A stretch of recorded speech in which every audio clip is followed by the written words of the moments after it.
ইতিহাস, ৭১-এর মুক্তিযুদ্ধ, ১৩ সালের স্বপ্নের ইতিহাস, ২৪ জুলাই বিপ্লবকে ভিত্তি করে আগামীর বাংলাদেশ গড়ে উঠবে। এই জন্য কোন দলীয় রাজনীতির কথা না, বাংলাদেশের বিপ্লবের কথা, বাংলাদেশের ইসলামের কথা, আগামীর বাংলাদেশের ইসলামী বিপ্লবের সম্ভাবনাকে জিইয়ে রাখতে হলে যেই ভোট হবে গণভোট, সেই গণভোটে সব মিলে একসঙ্গে হ্যাঁ বাক্সে ভোট দিতে হবে।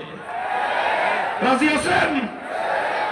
যা জুলাই সনদের গণভোটে না বাক্সের প্রতি ক্যাম্পেইন করবে, ওরা ভারতের দালাল, ওরা ফ্যাসিবাদের দোসর।